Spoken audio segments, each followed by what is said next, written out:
In the chronicles of medieval Europe, some rulers are remembered for their triumphs, others for their reforms, and still others for the shadows that seemed to follow them. Wenceslaus IV of Bohemia belongs to the last of these groups. His reign, which stretched across the final decades of the 14th century and into the beginning of the 15th, is remembered less for the glories of kingship than for its failures, its indulgences, and the strange, dark legends that clung to his memory.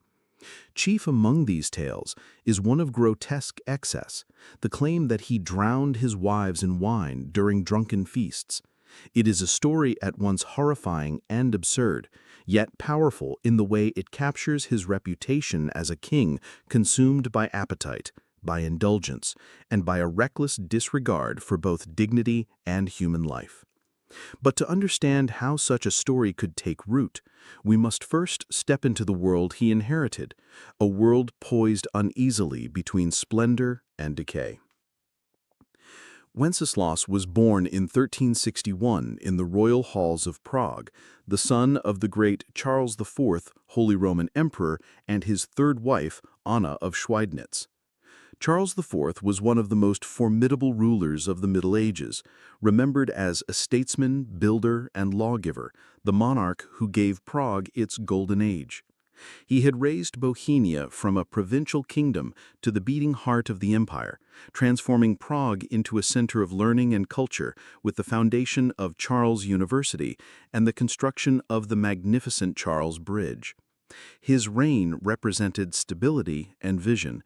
Yet for his son Wenceslaus, this legacy would be more a burden than a gift. For where Charles embodied order, discipline, and ambition, Wenceslaus would come to be remembered for the opposite. When Wenceslaus was just 2 years old, Charles arranged for his coronation as King of Bohemia. It was a symbolic act meant to secure the dynasty and ensure a smooth succession, but it also placed upon the child a mantle far too heavy for him to bear. Raised amid luxury, he grew accustomed to the rituals of power without ever learning the disciplines that upheld it. When Charles died in 1778, Wanceslaus, still a young man of 17, inherited not only the crown of Bohemia, but also the title of King of the Romans, the elected heir to the Holy Roman Empire.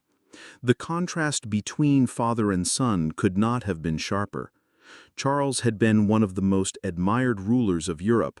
Wanceslaus, even in his youth, was seen as capricious, indulgent, and more devoted to hunting, drinking, and leisure than to the heavy work of governance. The late 13th century was not a time that forgave weakness. Europe was still reeling from the Black Death of the previous century, and the 100 Years' War between England and France raged on. Most destabilizing of all was the Papal Schism, which began the very year of Charles's death, when rival claimants to the papacy divided Christendom between Avignon and Rome. This schism demanded careful diplomacy from the rulers of Europe, but Wenceslaus seemed ill-prepared for such a task. His reign was marked by indecision, and his attempts to balance between rival popes pleased no one. As the crisis deepened, the prestige of the imperial crown suffered, and Wenceslaus's authority as king of the Romans began to erode. In Bohemia itself, matters were scarcely better. The Czech nobility, proud and fractious, resented royal authority and were quick to exploit signs of weakness. Wenceslaus's reputation for indolence and drunkenness soon gave them cause. Contemporary chroniclers paint a portrait of a king who spent more time in taverns and hunting lodges than in council chambers.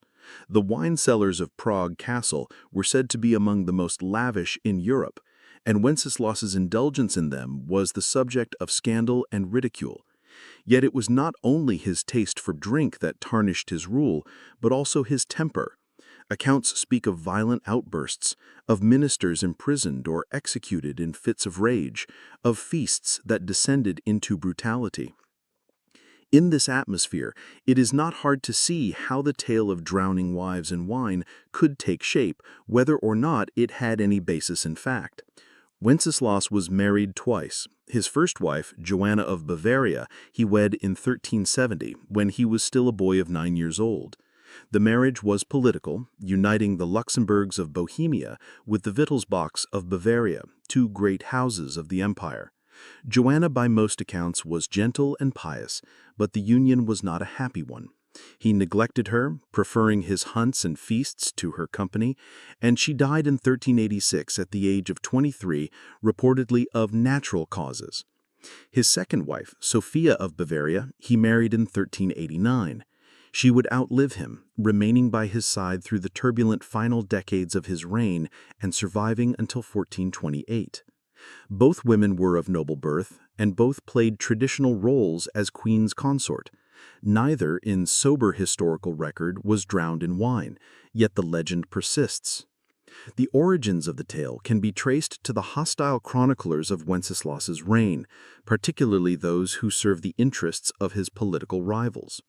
Wanceslaus was deposed as king of the Romans in 1400 by a faction of electors who accused him of negligence and incapacity. His enemies had every incentive to blacken his reputation, to depict him not only as incompetent but as monstrous. The charge that he drowned his wives in wine fits this pattern perfectly. It is the sort of grotesque image that lingers in memory, that distills a reputation for drunken cruelty into a single unforgettable scene. Whether whispered in courtly gossip or set down in hostile chronicles, it became part of the dark legend of his reign. To understand why such a tale resonated, we must first look more closely at the culture of Wenceslaus's court. Feasting was at the heart of medieval kingship. A king's table was not merely a place for eating, but a stage for displaying wealth, power, and generosity. Wine flowed freely at such banquets, and drunkenness, though frowned upon by moralists, was common. For Wanceslaus, who by all accounts had little taste for the rigors of governance, the feast became the true theater of his rule. Chroniclers describe endless banquets, hunting parties that ended in debauchery, and councils that dissolved into revelry. In such a world, the line between excess and brutality was thin. Wenceslaus's temper was notorious, and he is said to have struck or even killed servants and officials in drunken rages. Against this backdrop, the idea that he might have drowned a wife in a cask of wine seemed horribly plausible to contemporaries, even if it never actually occurred. Yet the record of his marriages suggests otherwise. Joanna of Bavaria's death was lamented by contemporaries and attributed to illness, not foul play. Sophia of Bavaria, his second wife, remained loyal to him even after his deposition, a fact difficult to reconcile with the image of a wife-murdering tyrant. The tale, then, is best understood as political propaganda, a grotesque exaggeration of his known vices. It is an example of how medieval rulers could be remembered less for what they truly did than for what they symbolized. Wenceslaus symbolized the dangers of indulgence, the collapse of royal dignity into drunkenness and cruelty. To say he drowned his wives in wine was to say in vivid metaphor that he was consumed by his own appetites, that he allowed the feast to devour the crown. Still, Wenceslaus's reign was not without substance. He attempted reforms in Bohemia, particularly in the administration of justice.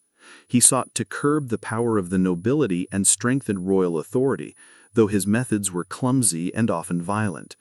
He was sympathetic to the rising tide of Czech nationalism, supporting the use of the Czech language in legal documents and favoring native nobles over German ones. These policies won him some support among commoners, but alienated powerful lords. He also played a role in the early career of Jan Hus, the preacher who would become the figurehead of Czech religious reform. Though Wenceslaus did not live to see the Hussite wars, his reign set the stage for them, and his failures of leadership helped create the conditions in which they erupted. By the late 1390s, Wenceslaus's position as king of the Romans was untenable. His lack of leadership during the papal schism, his failure to attend important councils, and his reputation for drunken negligence gave his enemies the ammunition they needed.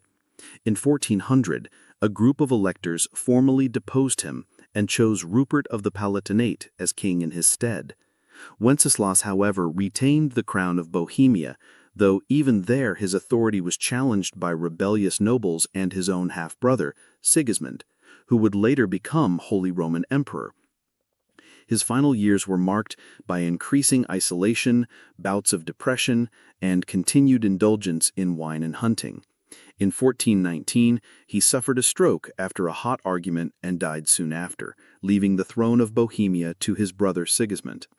His death came at a moment of crisis, just as the Hussite movement was erupting, and his failure to provide stability would haunt Bohemia for decades. The legend of the wine-drowned wives must then be seen in the context of this troubled legacy. It is a story that reflects the truth of his character in distorted form. He was not a murderer of his queens, but he was a king whose reign was drowned in wine, whose judgment was clouded by indulgence, whose temper made him cruel, and whose neglect made him weak.